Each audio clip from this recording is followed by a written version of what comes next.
Bienvenidos a la Noche Infinita. Antes de comenzar, cuéntanos en los comentarios desde dónde nos escuchas y qué temáticas te gustaría que exploremos en el futuro. Leemos cada mensaje con atención y siempre tomamos en cuenta sus sugerencias para los próximos relatos. Sin nada más que decir, comencemos. No sé en qué momento mi vida se convirtió en esta maraña de sospechas y silencios, pero todo empezó con un hallazgo tan absurdo como inquietante. Unas manchas en el suelo y una toalla rota en un cuarto donde nadie más entraba, excepto yo y 2 personas más. Trabajo desde hace 7 años como mayordomo en una casa grande en la colonia del Valle, una de esas con portón eléctrico, cámaras de seguridad falsas y árboles que ya tapan el número de la fachada. La señora Silvia, la dueña, tiene 70 años, vive sola desde que murió su esposo y mantiene una rutina rigurosa. Misa los domingos, tintorería los miércoles y cita con su podóloga los viernes. Durante el día, la casa parece otra. Hay 2 empleadas domésticas, Elvia y Marisela, que se encargan de todo. Ellas cocinan, lavan, cuidan las plantas y se retiran cerca de las 7. Yo entro a las 6 de la mañana y salgo a las 8 de la noche. Nunca me había metido en problemas. Hasta esa tarde. Era un martes. Recuerdo que el cielo estaba denso, con ese calor pegajoso que anuncia lluvia, y yo tenía la cabeza hecha un nudo porque la señora me había pedido que revisara el calentador del cuarto de servicio. Según ella, Marisela se había quejado de que no funcionaba bien. Bajé con desgano al sótano, pasé el pasillo angosto que olía a humedad y abrí la puerta con mi copia de la llave. Lo primero que me golpeó fue el silencio. Nadie usaba esa habitación más que para guardar productos de limpieza y algunas cobijas viejas. La ventana estaba entreabierta. En el suelo, cerca del fregadero, noté unas marcas oscuras, como si alguien hubiera arrastrado algo húmedo desde la puerta hacia la pared. Me agaché. Era sangre. No mucha, pero suficiente para erizarme la piel. Me incorporé rápido, giré la vista y vi que la toalla que colgaba junto al lavabo estaba rasgada, como si la hubieran jalado con fuerza. En la esquina, al lado de la lavadora, también había una especie de huella mal formada. Me acerqué más. Era como la pisada de alguien que llevaba calcetas empapadas en algo espeso. No toqué nada. Cerré la puerta con llave y me fui directo con la señora Silvia. ¿Ha notado algo raro en el cuarto de servicio?, le pregunté con cuidado. ¿Raro cómo?, dijo sin levantar la vista del noticiero. Hay manchas, puede que sea sangre. La señora no respondió de inmediato. Cambió de canal, cruzó las piernas y finalmente me miró con esa expresión que siempre me hace sentir como si estuviera exagerando. Seguro fue una de las chicas que se cortó y no dijo nada. Ya sabes cómo son. No insistí. No era mi lugar cuestionar, pero algo dentro de mí me decía que no debía dejarlo pasar. Esa noche, antes de irme, revisé las cámaras de seguridad. Claro que eran de adorno, como en muchas casas viejas de la zona. La señora las tenía solo para disuadir. No había forma de saber quién había estado allí y cuándo. Así que al día siguiente, muy temprano, esperé a que Marisela llegara para preguntarle discretamente. ¿Todo bien con el cuarto de servicio?, dije, como quien no quiere la cosa. Ella se quedó quieta, bajó la mirada y en lugar de responder dijo: ¿Por qué lo pregunta? Por nada, solo que me mandaron a revisar el calentador y vi unas manchas raras. Ah, dijo, y se fue sin decir más. Ese me molestó. Marisela no era así. Siempre tenía una palabra de más, hasta para quejarse. Y ahora, su silencio me pesó más que cualquier explicación. Esa misma tarde, me quedé un poco más de mi horario. La señora había salido con su sobrina y no volvería hasta la noche. Aproveché para revisar el cuarto otra vez. Entré con guantes, cerré la puerta y prendí la luz del techo, una lámpara fluorescente que zumbaba cada cierto tiempo. Las manchas seguían ahí, secas. En la esquina, encontré lo que parecía una uña rota. También había un pedazo de cinta adhesiva pegado en el zoclo, como si hubiera sostenido algo contra la pared. Me detuve frente al closet. Siempre había estado cerrado, con llave, pero esta vez Estaba entreabierto. Lo abrí lentamente. Estaba casi vacío, excepto por una caja de cartón sin tapa, donde había varias prendas viejas, un par de guantes de látex y una libreta pequeña de tapas negras. La abrí. Las primeras páginas estaban llenas de listas, mandados, horarios de comida, tareas del hogar. Pero al avanzar, encontré algo perturbador. Dibujos, bocetos mal hechos de una figura femenina acostada en el suelo, con marcas rojas sobre el cuerpo. Notas escritas a mano que decían cosas como: no volver a hablar de esto, el piso no se limpia bien, ella se cayó, eso diré si preguntan. Guardé la libreta en mi mochila y salí. Esa noche no dormí bien, y lo peor es que al día siguiente, Elvia no se presentó a trabajar. Me dijo que tenía una cita en el IMSS, que llevaba días sintiéndose mal, comentó Marisela mientras trapeaba la entrada. ¿Te lo dijo anoche? No, me mandó un mensaje muy temprano. La señora Silvia no parecía preocupada. Dijo que Elvia siempre había sido delicada. Pero a mí me pareció muy extraño que justo después de encontrar todo eso en el cuarto, desapareciera. Pasaron 3 días. Elvia no regresó ni contestó llamadas. La señora contrató a otra muchacha, una tal Rebeca, y se comportó como si nada. Cuando me atreví a sacar el tema, me cortó en seco. Esa mujer ya tenía tiempo con problemas, no es asunto tuyo. Pero sí era. Lo supe el sábado, cuando revisé la libreta con más detalle. En una página había una anotación. M trae cosas raras en su bolsa. Siempre se queda después que yo. Ya no me siento segura. No confío en ella. Esa M solo podía ser Marisela. Decidí hablar con ella directamente. El lunes, mientras desayunábamos en la cocina de servicio, le mostré la libreta sin decirle nada. Marisela la miró, cambió de color y luego dijo con voz seca: ¿dónde la encontraste? En el closet del cuarto de servicio. Ella no respondió, solo se levantó, dejó el plato a medio comer y se fue. Esa fue la última vez que la vi. Marisela no volvió. La señora Silvia dijo que se había ido sin avisar, como muchas lo hacen, pero algo en su forma de decirlo me hizo dudar, como si supiera más de lo que admitía. Revisé la libreta de nuevo. Una de las últimas páginas decía: si algo me pasa, fue ahí. No confíes en nadie, ni en ella. A las 2 semanas, la señora cambió la cerradura del cuarto de servicio y me dio una orden directa. Ese cuarto se clausura. No hay razón para seguir usándolo. Lo que haya pasado ahí, que se quede ahí. Intenté olvidarlo, lo juro. Pero el lunes pasado, mientras buscaba un escurridor en el armario del patio, encontré, envuelto en una bolsa negra, un zapato de mujer, sucio de barro seco. No era de ninguna de las nuevas chicas. Y dentro del zapato, arrugado como si lo hubieran empujado con fuerza, un ticket del Oxxo fechado hace más de un mes. Comprado a las 8:35 de la noche. Elvia salió ese día a las 7. Nadie la vio después. Nadie, excepto la señora Silvia y Marisela. Yo tampoco he dicho nada. Pero cada noche que me quedo solo, pienso en esa libreta, en esas huellas, en el closet. Y me repito a mí mismo lo que dijo la señora. Lo que haya pasado ahí, que se quede ahí. Pero yo no puedo, porque cada vez que barro el pasillo que conecta con el cuarto de servicio, veo que alguien ha dejado la puerta entreabierta, y sé que fui yo quien puso llave.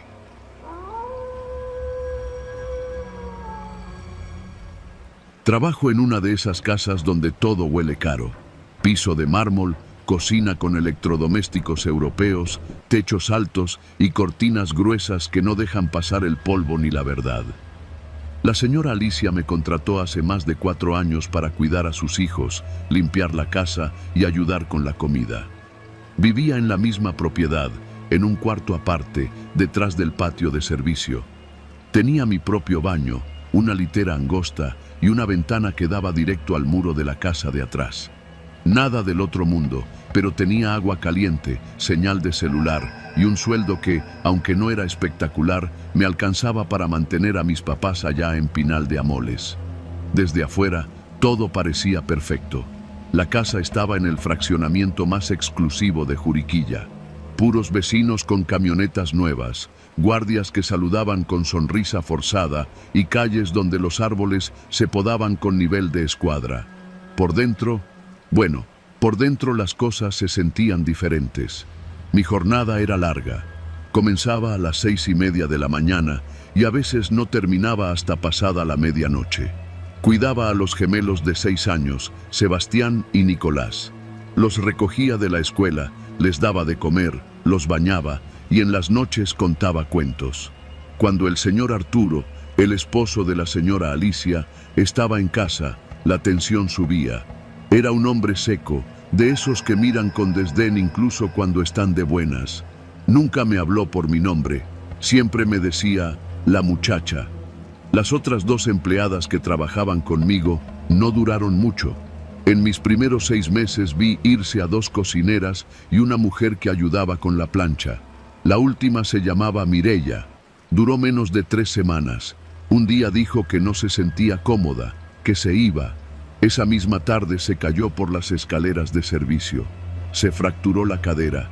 Tuvo que salir en ambulancia. La señora Alicia juró que había sido un accidente, que Mireya era torpe y que a ella le daban miedo las escaleras desde antes. Yo estuve ahí.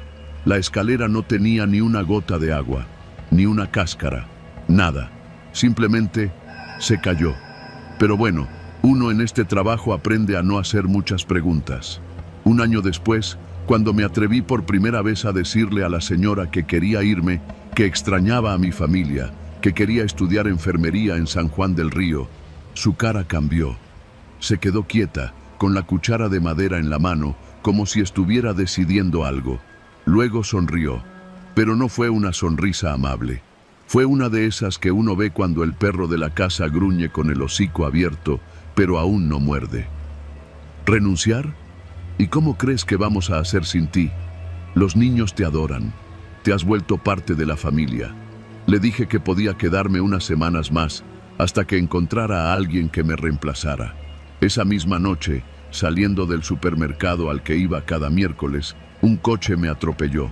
No me rompió nada, gracias a Dios, pero me dejó un hematoma en la pierna derecha que me duró meses. El conductor se dio a la fuga. Nunca lo encontraron. La señora Alicia fue muy cuidadosa durante mi recuperación.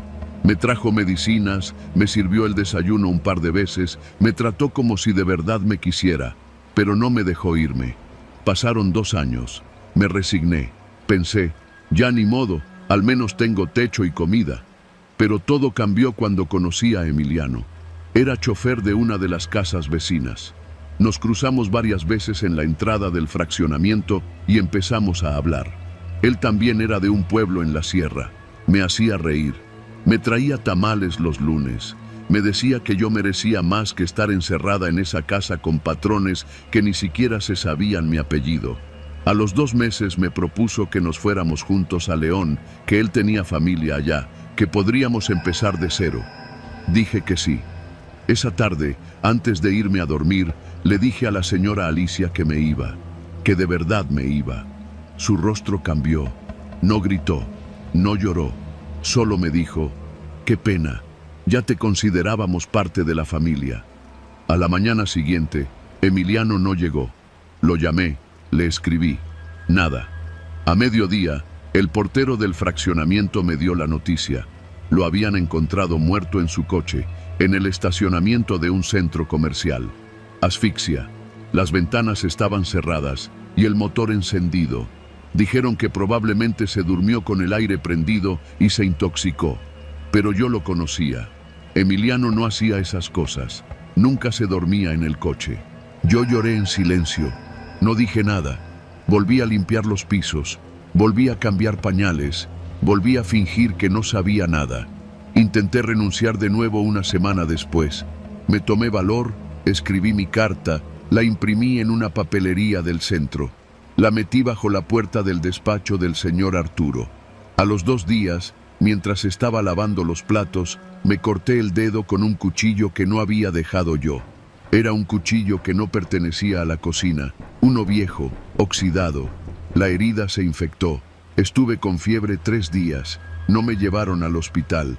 La señora Alicia me puso vendas y antibióticos. Me cuidó. Otra vez. Después de eso, me rendí. Las cosas siguieron igual por meses, hasta que un día escuché algo que no debía. Eran como las 11 de la noche. Los niños dormían. Yo pasaba por el pasillo cuando escuché al señor Arturo hablando por teléfono en la biblioteca. No cerró bien la puerta. Solo escuché unas palabras. Si vuelve a intentarlo, ya sabes qué hacer. No podemos dejarla ir. Ella vio lo de Emiliano. Ya entendió. Me paralicé. Volví a mi cuarto sin hacer ruido. Guardé mis cosas, padres por si me pasaba algo. La escondí bajo mi colchón. Durante semanas planeé mi huida. Sabía que si lo decía, si lo intentaba por la vía normal, algo me pasaría. Sabía que esos accidentes no eran casualidad. Mireia, Emiliano, yo. Todos lo intentamos. Nadie salió ileso. Así que hice lo que nunca había hecho. Mentí. Le dije a la señora que tenía cita médica en el IMSS, que era por un tema de gastritis, que regresaría en la tarde. Tomé solo una mochila y caminé hasta la caseta de vigilancia. Saludé a los guardias con mi mejor sonrisa. Salí por la puerta grande. Nunca más regresé. Me refugié con una amiga en otra ciudad. Cambié de número. Mis papás no sabían qué había pasado, solo que estaba viva y bien. Una semana después, la señora Alicia llamó a mi mamá. Le dijo que yo había desaparecido, que estaban preocupados, que me querían como a una hija. Hoy escribo esto desde un cuarto prestado en una vecindad. Trabajo en una lavandería, gano la mitad, duermo mal, pero estoy viva y sé que no fui la única. Porque hace 2 días una mujer con bata blanca y ojeras profundas entró a la lavandería. Tenía una cicatriz en la mejilla y un aire de haber visto cosas que no se cuentan. Me miró fijamente y dijo, «Tú también trabajaste con la señora Alicia, ¿verdad?» No respondí, pero ella asintió, como si ya supiera.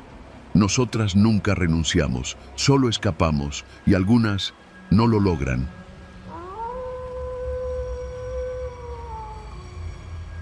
Soy Griselda, y esto que voy a contar no se lo he dicho a nadie más que al psicólogo del DIF cuando me rescataron, ni siquiera a mi hermana, porque no se puede decir algo así en voz alta sin sentir que lo estás reviviendo todo otra vez. Pero hay cosas que si no se cuentan, se te pudren adentro, y yo no quiero seguir cargando con ese olor. Hace 5 años, cuando tenía apenas 16, llegué a trabajar como empleada doméstica a una casa en la colonia campestre Churubusco, en la Ciudad de México. No era la primera vez que trabajaba en una casa ajena. Desde los 14 mi mamá me mandó a ayudarle a unas vecinas con sus niños. Pero esto era diferente. Esta era una casa grande, de esas con cochera automática y 2 tinacos en la azotea. La señora que me contrató se llamaba Marta, una mujer de voz dulce pero ojos fríos. Me entrevistó en su sala, con un café en la mano y una sonrisa bien ensayada. «Aquí vas a estar mejor que en tu casa», me dijo. «No vas a pagar renta, te vamos a dar tus comidas y solo necesitas encargarte de la limpieza y de la cocina. Nada de niños ni mandados complicados». Me pareció justo. La casa estaba limpia, con olor a incienso caro, y la señora parecía amable. Acepté sin pensarlo. Al principio todo fue normal.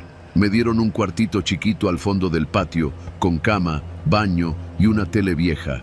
Me levantaba temprano, limpiaba los pisos de mármol, lavaba la ropa en una lavadora industrial y preparaba las comidas según un menú que me dejaban pegado en el refrigerador. Pero a los pocos días empezaron las reglas nuevas. Hay áreas donde no debes entrar, sobre todo el sótano. Ese espacio es privado, me advirtió la señora Marta, mientras me señalaba una puerta con una cerradura gruesa que daba a unas escaleras. No le di importancia. Pensé que tendrían cosas de valor o documentos. A mí no me interesaban. Pero una noche, mientras limpiaba la sala, vi salir al señor de la casa por esa misma puerta. Era un hombre robusto, con la camisa abierta hasta el pecho, y siempre olía a sudor rancio. Llevaba un plato en la mano, cubierto con papel aluminio. Cuando me vio, se detuvo y me clavó la mirada como si yo fuera un perro que se había soltado. Tú no viste nada, dijo. Pasaron semanas sin que nadie mencionara el sótano de nuevo. Pero todas las noches, a la misma hora, veía a alguno de los señores bajar con platos cubiertos o botellas de agua.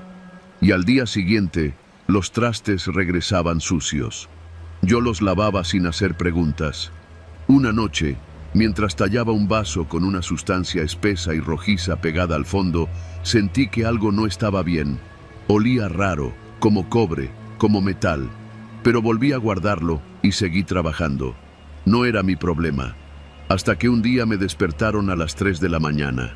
Marta y su marido estaban en la puerta de mi cuarto. No tocaban, solo estaban ahí parados. «Se te acabó la etapa de confianza», me dijo ella. «A partir de hoy vas a ayudar con otras cosas». No entendí al principio. Me dieron una cubeta, una escoba, unos guantes y me ordenaron bajar al sótano. «Vas a entrar y vas a limpiar, nada más. No hagas preguntas, no hables, y cuando termines, tocas la campanita». La campanita era un fierro colgado del techo, oxidado, con un cordón amarrado. Bajé las escaleras con las piernas temblando. El aire ahí abajo era espeso, sin ventilación. Una mezcla de orines, humedad y moho viejo. La luz era tenue, una bombilla amarilla colgando de un cable largo. No había ventanas. Solo una habitación sin acabados, con el piso de cemento y en el fondo una puerta de reja. Y detrás de esa reja, una mujer. Estaba sentada en el suelo, con la cabeza entre las piernas. Tenía las muñecas vendadas, los pies descalzos y el cabello sucio le cubría la cara. No se movió cuando me vio. Yo me quedé congelada. «Límpiale su cubículo», me ordenó Marta desde arriba. «Tiene visitas mañana». Visitas. Nunca supe su nombre. Nunca la escuché hablar. Cada vez que bajaba a limpiarle su espacio, una vez cada 3 días, ella seguía en la misma posición. Solo una vez me miró. Tenía los ojos apagados, como si ya no supiera que estaba viva. Intenté preguntar, pero la respuesta fue un encierro. Me sacaron de mi cuarto y me dijeron que, por bocona, ahora viviría abajo también. Desde ese día, dormí en el sótano. A mí no me encerraban con reja, pero me dejaron un catre a un lado de la celda. Me quitaban el celular por las noches, no podía subir al piso de arriba sin permiso y me prohibieron hablar con la mujer del fondo. Pero cada noche, cuando todos dormían, yo me le acercaba en silencio. Le dejaba un pan, le hablaba bajito. No respondía, pero un día estiró la mano. Me la puso sobre el brazo. Tenía los dedos huesudos, fríos, como si llevara años sin tocar a otro ser humano. Pasaron semanas así. Yo trabajaba de día, limpiaba, cocinaba, me hacían llevar platos a personas que no conocía, hombres que venían de noche, con bolsas grandes y relojes brillosos, y dormía en el sótano. La mujer cada vez estaba más débil. Le salieron llagas en las piernas. Yo hacía lo posible con los pocos insumos que me daban, pero no era suficiente. Una noche, mientras le ponía una toalla húmeda en la frente, me susurró algo. «No dejes que te encierren». Eso me sacudió. Nunca la había escuchado hablar. La miré directo a los ojos y vi que algo en ella se había reactivado, como una chispa. Esa misma semana llegó un cliente nuevo. Yo no los conocía, pero los señores decían cliente como quien habla de una renta. Era un tipo joven, con ropa de marca, pero con una mirada podrida. Bajó al sótano acompañado por el señor de la casa. Yo me escondí detrás de unas cajas. El tipo preguntó si la chica estaba disponible. Marta dijo que la de la celda ya no servía, pero que tenían una nueva. Entonces supe que hablaban de mí. Ese fue el punto de quiebre. Esa noche no dormí. Planeé todo en silencio. Al amanecer, mientras todos dormían, tomé el duplicado de las llaves que había visto colgado cerca del calentador. Abrí la reja. La mujer apenas podía caminar, así que me la eché al hombro como pude. Subí por las escaleras sin hacer ruido. Abrí la puerta trasera de la cocina y corrimos, o más bien, tropezamos, por la calle. Ni siquiera llevaba zapatos, me sangraban los pies. Llegamos hasta una tienda de abarrotes que abría desde temprano. Ahí pedí ayuda. Llamaron a la policía. A los dueños de la casa los arrestaron. Encontraron cámaras escondidas en el sótano, videos, un archivo de clientes. No sé hasta dónde llegó todo. Solo sé que la mujer que vivía encerrada tenía más de 3 años desaparecida. Su familia la creía muerta. Yo estuve en un refugio por 1 año. Aprendí costura, cocina profesional y terminé la prepa abierta. Hoy vivo en Iztapalapa, en un cuarto propio. Trabajo en una fonda. No es lujoso, pero tengo ventana y cama. Y cuando escucho pasos en la escalera, sé que puedo ponerle seguro a la puerta desde adentro, porque ya nadie me hace vivir en un sótano.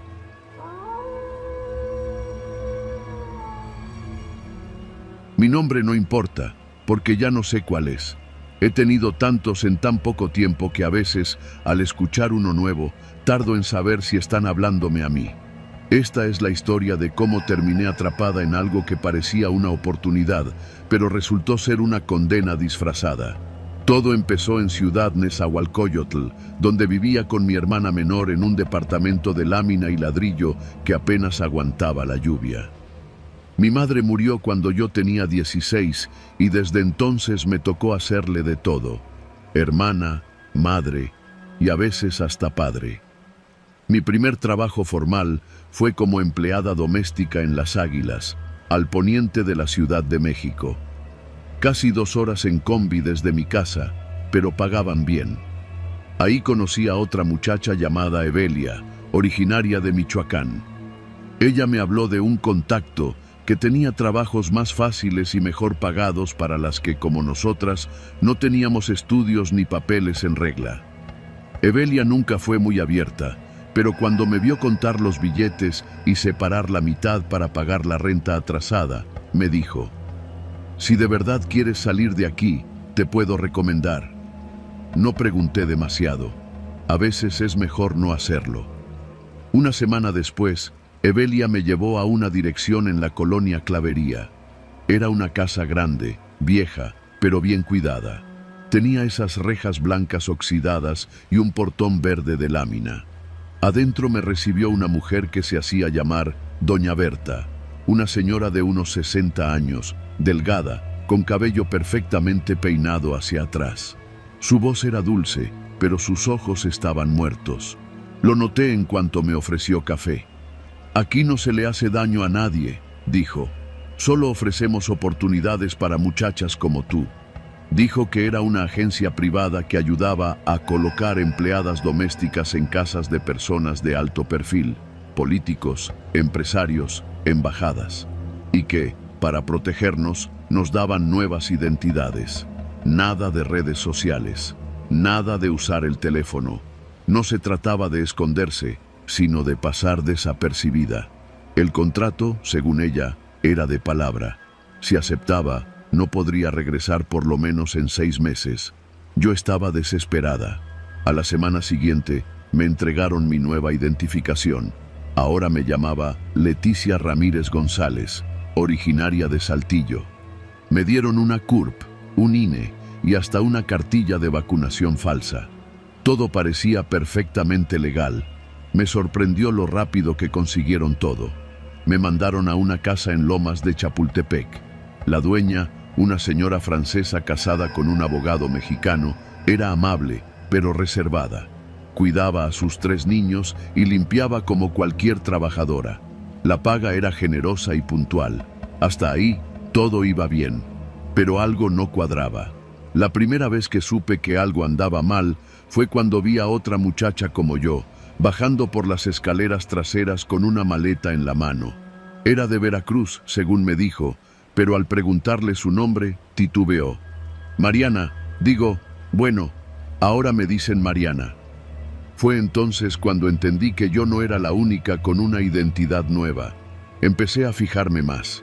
Algunas veces llegaban camionetas negras por la madrugada. Mujeres bajaban, nunca decían nada. Algunas lloraban. Una vez vi cómo a una la subieron a un coche con los ojos vendados. Cuando intenté preguntarle a Doña Berta, su respuesta fue seca. Tú trabaja y no preguntes. Las llamadas de mi hermana estaban prohibidas. Solo podía escribir cartas que supuestamente eran entregadas por una asistente de la agencia. No tenía manera de comprobarlo. Empecé a sentirme prisionera en una casa con paredes de oro. Dormía en una pequeña habitación junto a la cocina, sin ventanas. Cada tanto, llegaban visitas extrañas a la casa. Hombres trajeados que no se presentaban, solo saludaban con la mirada. Una noche, después de un evento, escuché una conversación entre el patrón y un hombre que no conocía. Mencionaban mover a las nuevas y evitar que hablen con los vecinos. Me escondí detrás de una puerta y grabé lo poco que pude con un celular viejo que había logrado esconder entre mis cosas. A los días siguientes me cambiaron de casa. Ahora estaba en Jardines del Pedregal, una casa aún más grande, con cámaras en todos los rincones. La señora que vivía ahí apenas salía de su habitación. El señor tenía fama de ser asesor de seguridad para el gobierno, pero nunca me decía exactamente qué hacía. Solo me pidió que no hablara con nadie fuera del personal. Fue en esa casa donde conocí a Mayela, otra empleada doméstica, joven como yo, de Oaxaca. También tenía una identidad falsa. Cuando me confesó que su nombre real era Margarita, lloró. Me dijo que había intentado irse una vez, pero que la agencia la regresó. Estaba marcada. En su brazo tenía una cicatriz rara, circular, como si le hubieran quemado la piel con algo caliente. A nosotras nos pueden desaparecer sin dejar rastro, me dijo una noche, mientras lavábamos los trastes. Ni siquiera existimos oficialmente. La paranoia empezó a crecer. Veía camionetas pasar 2 veces al día por la calle, siempre las mismas. Personas que me observaban desde la reja. Una noche me despertaron unos golpes en la puerta de servicio. Era Margarita. Traía una mochila y los ojos llorosos. Me dijo que pensaba escaparse. «¿Y si nos matan?», le dije, pero ella ya estaba decidida. No volví a verla. Al día siguiente pregunté por ella. Me dijeron que la habían reubicado, que no me preocupara. Intenté pedir ir a ver a mi hermana.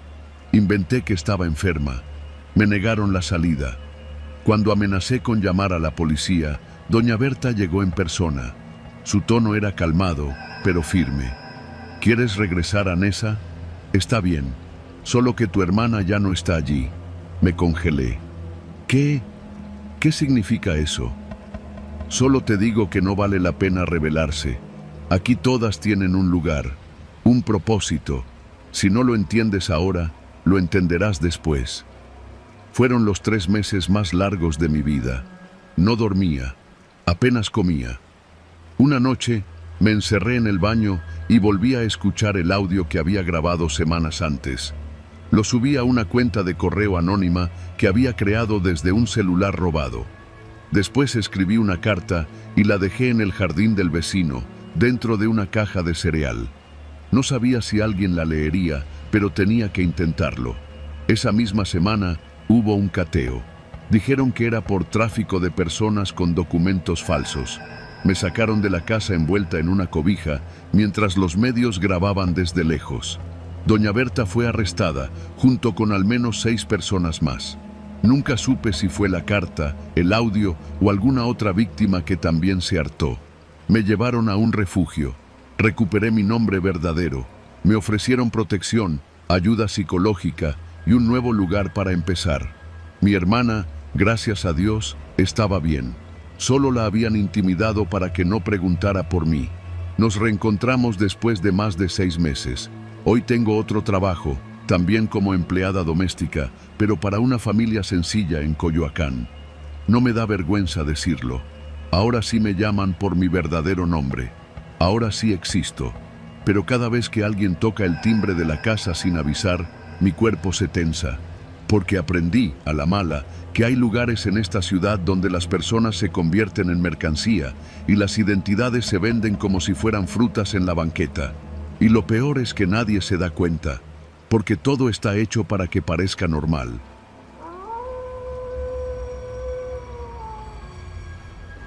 Mi nombre es Tania. Tengo 32 años y desde hace poco más de un año trabajo como empleada doméstica en una casa de San Ángel, una zona bonita y vieja del sur de la Ciudad de México, donde las calles son empedradas, los árboles cubren los techos de las casas y los muros altos ocultan las vidas de gente con dinero. Yo siempre he trabajado limpiando casas desde que tenía 17, pero esta fue diferente desde el primer día. La casa es enorme, de esas construcciones coloniales con techos de madera y pisos que crujen con cada paso. El patrón, don Sergio, es un hombre de unos 50 y tantos, alto, de pelo canoso y siempre vestido como si fuera a una junta importante, aunque no saliera en todo el día. Vive ahí con su madre enferma, una señora que rara vez sale de su cuarto y que solo come papillas. También hay otra muchacha, Ofelia, que duerme en la casa igual que yo. Cocina y lava ropa. Yo me encargo de limpiar, sacudir, barrer, trapear y de vez en cuando cuidar a la señora. Desde el primer día, don Sergio dejó muy claro algo que me pareció raro. Cada noche, antes de ir a dormir, todas debíamos ir a su despacho para una charla breve. Al principio pensé que era para revisar lo del trabajo, como en otras casas, pero no. La primera vez que entré, me hizo sentarme frente a su escritorio y me dijo, con voz suave: «Aquí no toleramos secretos, la casa se respeta, así que todas las noches quiero que vengas y me digas qué hiciste mal ese día, lo que sea, mentiras, pensamientos impuros, robos, lo que sea. Todo se dice aquí. Si no confiesas, no podrás dormir tranquila. ¿Entendido?». Quise reír, pensé que era una broma, pero su mirada no era la de alguien que bromea.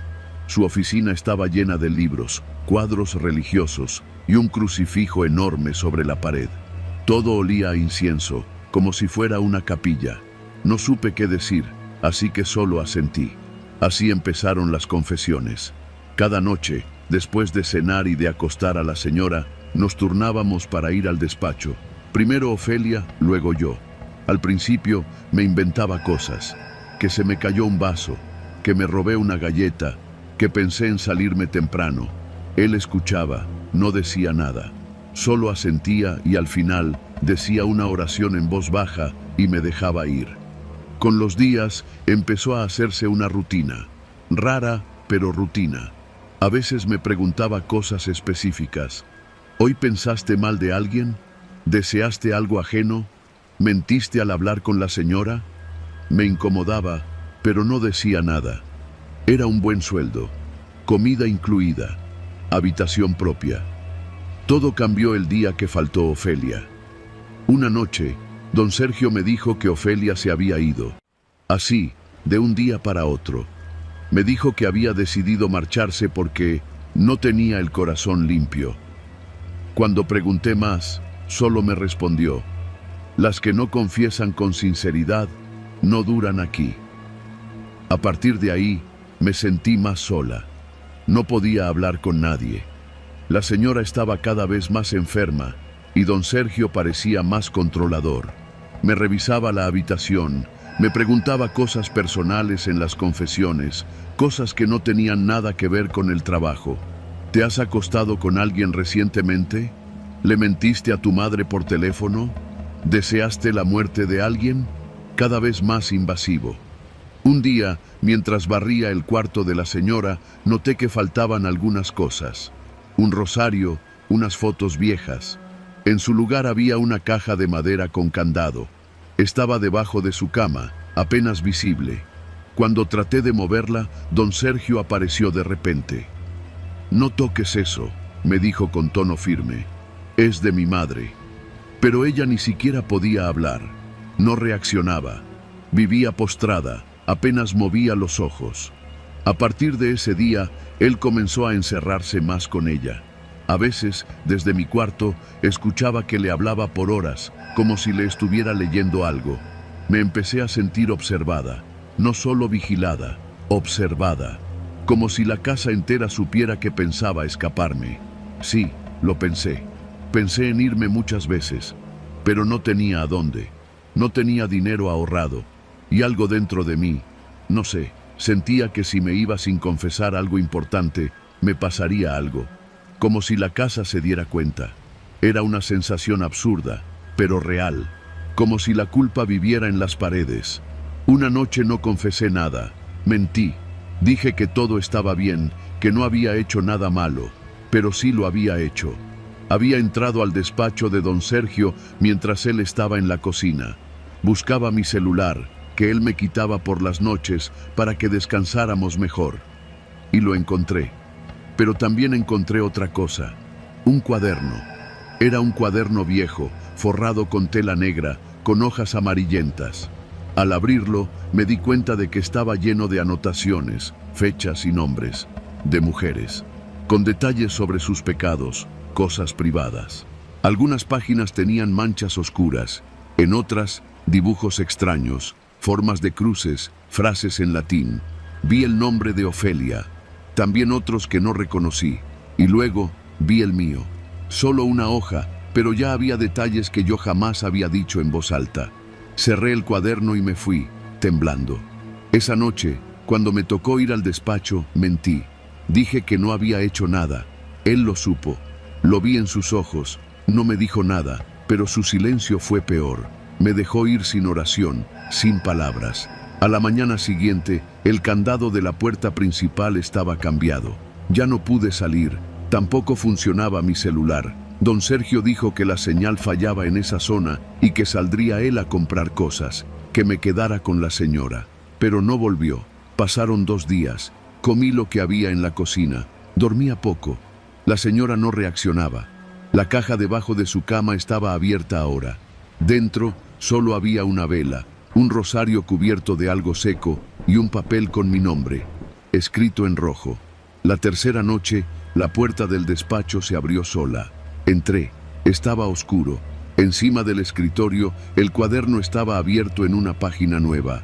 Había una pluma junto a él y un espacio vacío debajo del encabezado. Pecado confesado. No sé cómo, pero escribí. Escribí todo. La mentira, el robo, el deseo de irme, la curiosidad por el cuaderno, la desconfianza. Lo escribí temblando, llorando, sintiendo que si no lo hacía, algo peor pasaría. Cuando terminé, la vela se apagó sola. A la mañana siguiente, don Sergio estaba de regreso, como si nada. Me saludó con una sonrisa, me preguntó si me había portado bien. Yo solo asentí. Me devolvió el celular. Dijo que podíamos volver a la rutina. Ofelia nunca regresó, nunca la volví a ver. Pero otra muchacha llegó 2 semanas después. Se llama Lourdes. Tiene 19 años. Desde el primer día le explicaron la regla de las confesiones. Esa noche la acompañé hasta el despacho. Cuando salió, su rostro estaba pálido. Yo ya no siento miedo, solo resignación. Vivo en esa casa, sigo limpiando, cuidando a la señora y confesando. Cada noche, sin falta. Porque aprendí que no se trata de perdón, se trata de control. Y en esta casa, el control se disfraza de fe.